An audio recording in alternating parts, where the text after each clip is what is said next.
Lalu siapa yang disebut dengan ahbabi, kekasihnya Rasulullah? Yaitu orang-orang yang beriman kepada Allah dan Rasulnya ketika Rasulullah sudah tidak ada. Kalau dalam konteks Thariqah Qadiriyah Naqsyabandiyah, siapa kekasihnya Pangarsa Abah yang tetap istiqomah di Suryalaya walaupun Pangarsa Abah sudah tidak ada secara jasmani? Karena guru mursyid, menurut dauhan para ulama sufi, ketika kemudian jasmaninya sudah tidak ada di dunia, maka sesungguhnya ruhaninya akan tetap membimbing para murid-muridnya. Beruntung Bapak Ibu yang hari ini hadir di sini, Allah Subhanahu wa taala sudah pertemukan dengan seorang guru, dengan seorang mursyid yang kamil mukammil, yang sudah wusul ilallah, sudah sampai kepada Allah Subhanahu wa taala, sudah bisa mahabbah kepada Allah Subhanahu wa taala, sudah ma'rifah kepada Allah Subhanahu wa taala. Matakan cepeng sing pageh,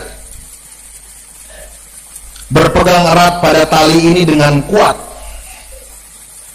Kenapa? Karena kita yang butuh. Punten, Pangarsa Abah mah nggak butuh pada kita, Bapak Ibu. Kita yang butuh pada Pangarsa Abah. Bapak Ibu yang dirahmati Allah Subhanahu wa taala, kembali lagi terkait dengan mahabbah. Pangarsa Abah di dalam kuliah subuh tahun 1987, alhamdulillah simkuring tak acan dibabarkeun, tapi da diaos ya, dibaca. Dalam kuliah subuh tahun 1987 di Ciamis, Pangarsa Abah pernah menyampaikan bahwa sebelum seseorang itu mencapai makom ma'rifat, maka seseorang itu harus terlebih dulu mencapai tingkatan mahabbah. Ya, mahabbah kepada Allah itu jembatan, kata Pangarsa Abah.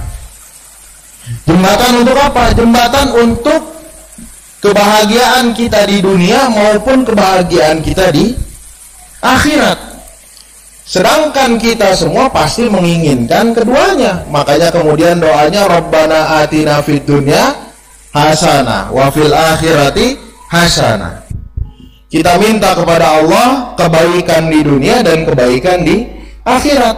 Dan kata Pangarsa Abah bahwa mahabbah adalah jembatan menuju kebahagiaan dan kebaikan di dunia dan di akhirat. Tapi mahabbah yang seperti apa yang dimaksud oleh Pangarsa Abah? Maka kemudian Syekh Abu Nasr As-Sarraj dalam kitabnya Al-Luma menyampaikan ada 3 tingkatan mahabbah. Yang pertama adalah mahabbahnya orang-orang yang awam.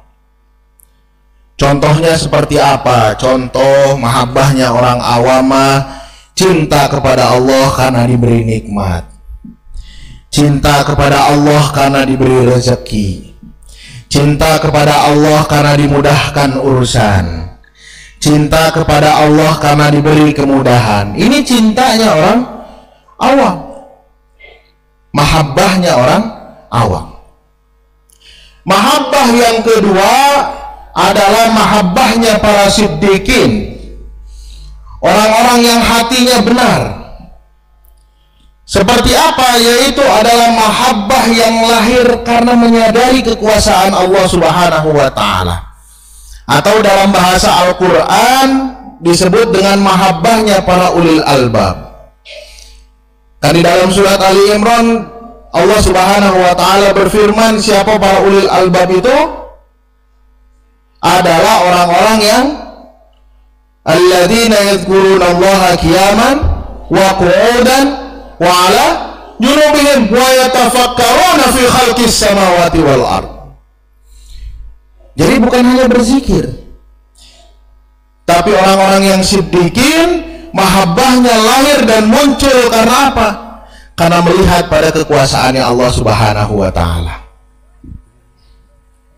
Contoh, Bapak Ibu kalau lihat misalnya gempa di daerah lain, ya semalam gempa di Bantul, mudah-mudahan Allah berikan keselamatan kepada saudara-saudara kita. Bapak Ibu pasti cinta kepada Allah. Kenapa? Karena di Tasikmalaya tidak kena gempa yang begitu luar biasa. Bapak Ibu diberikan keselamatan. Oh, Masya Allah. Padahal jaraknya tidak begitu jauh, kita merasakan getarannya di sini, tapi Allah berikan keselamatan, muncul cinta kepada Allah. Nah, ini adalah mahabbahnya para siddiqin. Seraya kemudian menyadari bahwa diri kita ini kecil di hadapan Allah Subhanahu wa ta'ala. Kita ini bukan siapa-siapa di hadapan Allah Subhanahu wa ta'ala. Nah, yang ketiga adalah mahabbah yang tertinggi, yaitu adalah mahabbahnya para arifin. Kalau Abah mendapatkan gelar Tajul Arifin, mahkotanya orang-orang yang arif billah, maka ini mahabbahnya orang-orang yang arifin. Seperti apa? Mahabbahnya muncul tanpa perlu alasan dan sebab. Tanpa perlu alasan dan sebab. Tidak diberi, tetap cinta sama Allah. Dikasih, tetap cinta sama Allah Subhanahu wa ta'ala.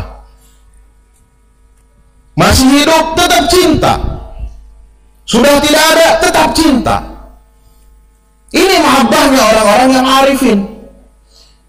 Kalau mahabbah kepada Allah dalam konteksnya adalah berkaitan dengan kerahiman dan kerahmanannya Allah Subhanahu wa ta'ala kepada kita, keagungannya Allah Subhanahu wa ta'ala kepada kita, maka kalau kepada manusia, orang-orang yang cinta kepada manusia, tanpa ada kehadirannya pun dia akan tetap cinta.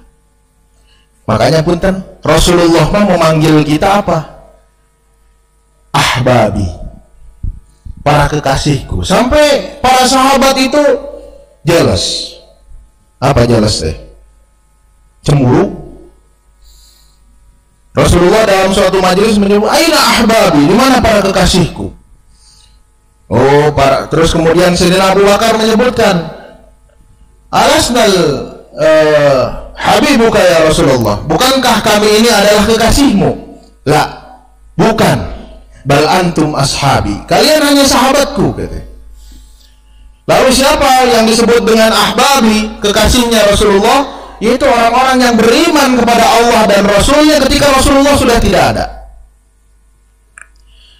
Kalau dalam konteks Thariqah Qadiriyah Naqsyabandiyah, siapa kekasihnya Pangarsa Abah yang tetap istiqomah di Suryalaya walaupun Pangarsa Abah sudah tidak ada secara jasmani? Karena guru mursyid, menurut dauhan para ulama sufi, ketika kemudian jasmaninya sudah tidak ada di dunia, maka sesungguhnya ruhaninya akan tetap membimbing para murid-muridnya. Cinta Pangarsa Abah? Naon buktosna? Apa buktinya kita cinta kepada Pangarsa Abah? Habis sholat dikir berapa kali? Tilu heula. 3 aja dulu. Padahal dari Pangarsa Abah minimal berapa? 165. Sudah dilaksanakan. Insya Allah. Orang ngeraya. Ya, pelan-pelan. Kenapa? Karena kata ulama disebutkan siru ilallahi urjan. Jalan aja kepada Allah. Terus istiqomah jalan kepada Allah Subhanahu wa ta'ala, ya. Kita pelan-pelan aja. Kita meniti jalan tasawuf ini dengan perlahan saja, nggak apa-apa. Siru ilallahi urjan wa makasir.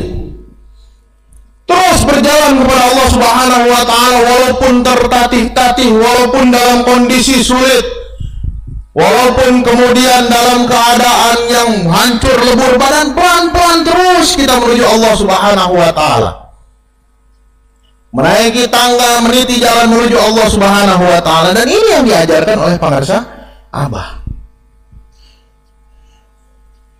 Maka bagaimana Bapak Ibu untuk mencapai mahabbah? Pangarsa Abah mengajarkan ada 3 tahapan untuk kita bisa mencapai maqam mahabbah. Kita perlu kemudian mengelola qalbu kita. Ini yang diajarkan oleh pangarsa Abah, yang diintisarikan dari apa yang disampaikan oleh Al-Imam Hujjatul Islam Abu Hamid Al-Ghazali. Apa? Yang pertama tahapannya adalah takhalli. Takhalli ini apa Bapak Ibu? Takhalli ini adalah tahap pengosongan. Kolbu kita kosongkan. Kalau kata orang pom bensin, dimulai dari 0. Dikosongkan dari apa? Dikosongkan dari sifat-sifat buruk. Dikosongkan dari tinggi hati. Dikosongkan dari kesombongan. Dikosongkan dari kekufuran. Dikosongkan dari kemunikan, dikosongkan dari nafsul lawamah, dikosongkan dari segala keburukan, dikosongkan dari segala sesuatu yang bisa mengganggu perjalanan kita menuju Allah Subhanahu wa ta'ala. Dan ini yang kemudian dilalui oleh Nabi Allah Ibrahim alaihissalam.